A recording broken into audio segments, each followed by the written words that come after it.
Allez, on décolle pour la dernière partie de cette émission. J'ai toujours le plaisir d'avoir avec moi d'abord mes deux co-débatteurs, Marc et Samuel, et puis le docteur David Bouillon et Elisabeth Beffumo. Alors, je répète encore une fois, docteur, que nous partagions votre avis ou pas, j'estimais que pour un débat libre, éclairé, démocratique, je sais contradictoire, je sais que vous n'êtes pas beaucoup invités, et j'estimais, après, chacun de nos auditeurs en tirera les conclusions, en tout cas les enseignements, ou en tout cas les réflexions qu'il souhaite, je trouvais à tout le moins intéressant de vous recevoir. Alors, depuis 2 ans, effectivement, les positions de notre gouvernement ne changent pas. Dans quasiment d'ailleurs tous les pays à l'Europe, la stratégie, c'est l'obligation vaccinale qui se dessine de plus en plus. Pourquoi pensez-vous, et là on rentre peut-être dans un débat plus philosophique, le politique ne change pas cette vision? Est-ce qu'il est difficile d'admettre qu'on s'est peut-être trompé?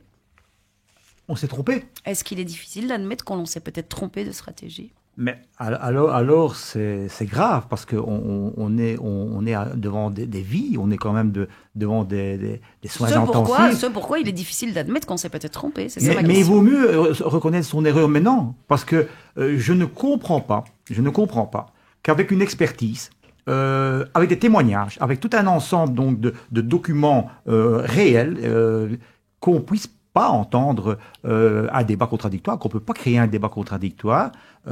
On a droit à s'exprimer par rapport à ce qu'on pourrait expliquer pour changer le cours des choses. Alors Samuel, vous vouliez revenir aussi sur un changement du soin, oui. Alors que le médecin généraliste est l'intervenant de première ligne.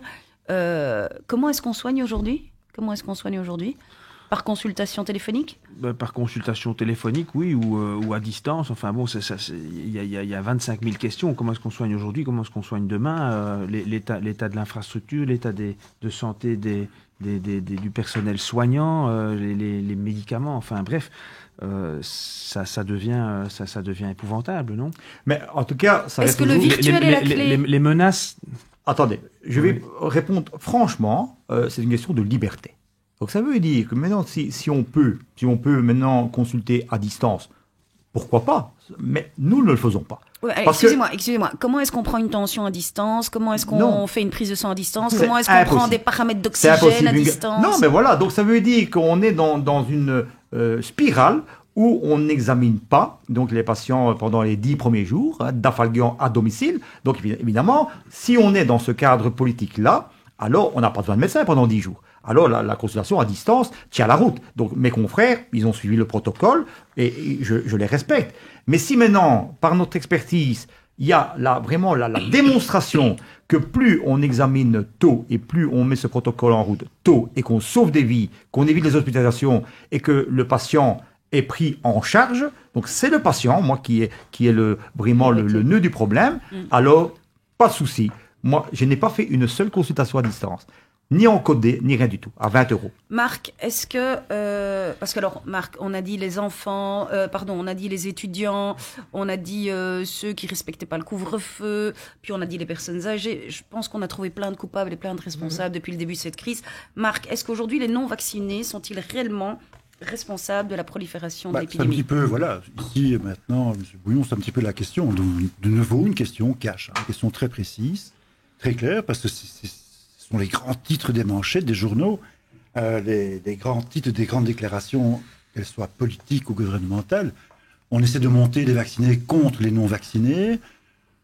Moi, je me pose une question, mais peut-être très naïve, vous allez m'éclairer certainement, mais il semblait qu'en Flandre, on était arrivé à un taux de vaccination qui avoisinait les 90%, et puis apparemment, et Bruxelles était à la traîne, mais apparemment...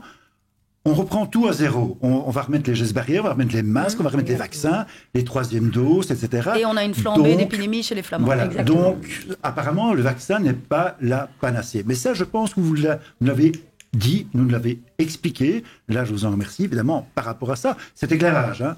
Je ne vous remercie pas de votre avis, mais l'éclairage, ça, c'est important. Alors, vous avez également parlé des enfants, que finalement, c'était peut-être jouer avec le feu de commencer à vacciner, ça. J'ai appris ici, dernièrement, que la Saint-V sera reportée pour cause de beaucoup de choses, de pandémies, parce que finalement, si si c'est le Covid, hein, apparemment, il n'y a plus que ça qui existe dans nos sociétés. Et je me pose la question de nouveau, je reviens avec ça de manière éternelle. La Covid, c'est quoi? Est-ce que c'est un virus politique, un virus commercial? Est-ce qu'il tombe à pic?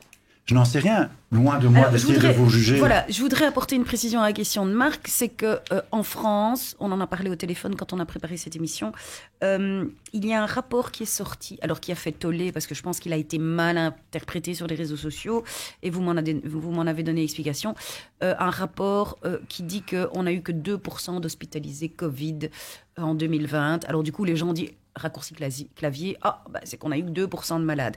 Est-ce que vous pouvez apporter une précision sur ces chiffres? 2% d'hospitalisés Covid, ça ne veut pas dire... On parle de capacité hospitalière, on ne parle pas de maladie, on est bien d'accord? Exactement. Donc, quand on donne un pourcentage, la moindre des choses, c'est d'avoir quand même les critères sur lesquels est établi ce pourcentage. Est-ce que ce sont des tests aux urgences? Est-ce que ce sont des tests dans l'ensemble de l'hôpital? Sur quelle durée? Pour quelle pathologie? Parce qu'on dit Covid positif, ça veut rien dire pour moi, parce que être Covid positif, ça veut dire symptômes, pas symptômes, complications, pas complications, séquelles, infarctus. Ça donne tellement d'effets secondaires ou tellement de complications, la Covid, qu'à 2% qui tombe ainsi, pour moi, ça n'a pas de valeur. Alors, docteur, autre chose. Le monde est monde quand même depuis quelques siècles. On a traversé plein d'épidémies. On a eu la peste, on a eu le choléra, on a eu la grippe aviaire. Enfin, je veux dire, on a eu plein d'épidémies. C'est la première fois quand même qu'on ferme le monde pour cette pandémie-ci. Est-ce que vous comprenez cette logique planétaire finalement, parce qu'elle n'est pas propre à l'Europe? Pourquoi on n'a pas géré ça autrement? Est-ce qu'il y a eu un effet de peur, un effet de buzz? Pourquoi est-ce qu'on a fermé ce monde en marche qui a vécu plein de pandémies et plein d'épidémies avec, excusez-moi, au risque de choquer nos auditeurs, parce que c'est la même chose dans le monde animal, avec une espèce de sélection naturelle aussi des individus. Certains ont survécu, d'autres pas. Pourquoi on a fermé le monde pour la Covid? Si je peux me permettre, moi je mène un combat médical. Donc je ne vais pas répondre à des accusations. C'est pas une accusation, c'est une question. Non, parce que je pourrais dire ça vient peut-être de ci ou de là. Non, mais pourquoi? C'est la peur, c'est quoi? Ce n'est pas médical en tout cas. Ce n'est pas médical. La raison n'est pas médicale. Je pensais que c'était médical. Est-ce que c'est le manque de capacité hospitalière, les médicaments, les masques? Par contre, médical. Je voudrais quand même m'exprimer, parce que c'est important ce que je vais dire. C'est que cette crise sanitaire révèle en moi une sensation vraiment de tristesse, un mélange de tristesse et de colère, parce que cette vaccination, comme on parle depuis le début de l'émission, elle a engendré maintenant une discrimination. Et ça, la discrimination, on a vécu ça avec les catholiques et les protestants, on a vécu ça avec les juifs. Avec l'apartheid, les blancs, les noirs. Je ne peux pas accepter cette discrimination sur base d'un vaccin expérimental. D'ailleurs, les soignants sont excessivement maintenant discriminés, alors qu'on vient de parler du Covid Safety Kit, alors qu'on dit maintenant que le vaccin ou non, le vacciné ou non vacciné sont tous les deux contagieux. Donc, il n'y a pas de discrimination à avoir. Il n'y a pas de différence entre les deux. Si on est tous les deux contagieux. On ne sait pas si le vacciné a son immunité, alors que le non vacciné l'a peut-être, parce qu'il a eu la Covid. Donc, cette discrimination, elle n'est pas médicale. Et c'est pour ça que je suis controversé.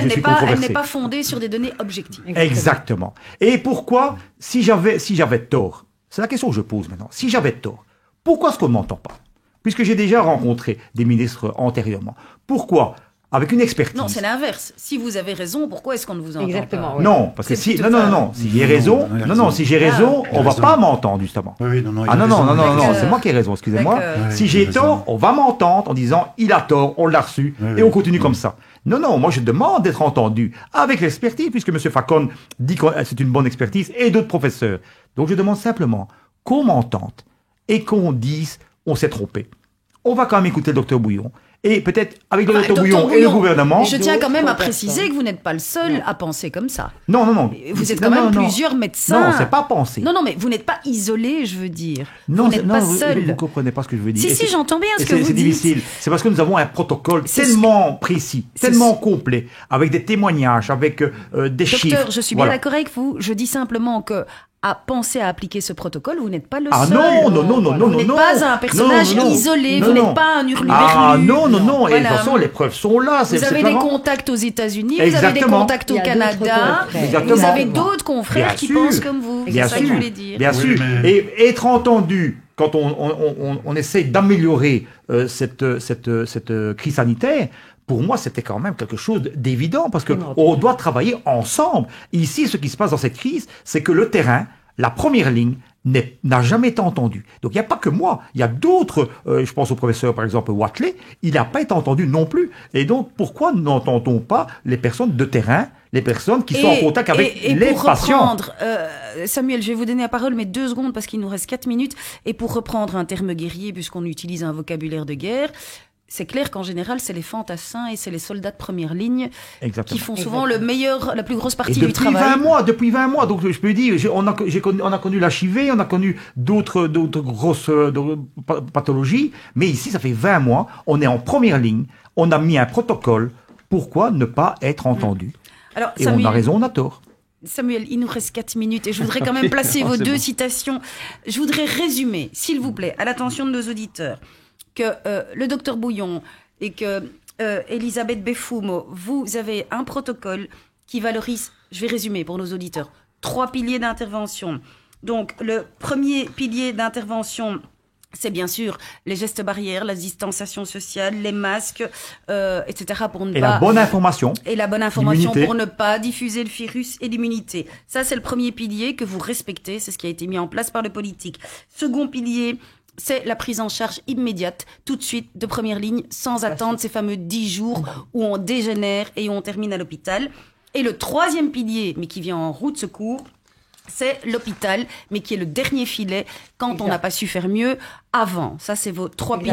Voilà. C'est votre méthode, c'est votre protocole. En mais fait, je il me paraît m'excuse, simple. ça va vite, mais il y a le 4e, n'oubliez pas, la prévention. Donc là, on a dans notre expertise Prévention, la essentielle. vitamine D et le zinc pour aider à combattre une infection, c'est très important. D'où la prise de sang. Vitamine D et zinc, très important. On vous remercie d'être venu. J'espère qu'on aura un petit peu éclairé les auditeurs. Après, chacun se fait sa vision et son jugement. Vous pouvez revenir quand vous voulez. L'habitude de l'émission, c'est de terminer avec 2 citations. Vous choisissez celle que vous voulez et vous nous dites pourquoi. 2 petites citations philosophiques. Je vais commencer par celle de Samuel, celle de Marc. On compte les points à la fin de la saison. Celui qui perd, il paye un verre. Allez-y, Marc, c'est à vous. Je vais toujours rester fidèle un peu à ma logique de pensée. Donc ici, je vais reprendre une citation de Montesquieu. Montesquieu disait « Ce ne sont pas les médecins qui nous manquent, c'est la médecine. » Exactement.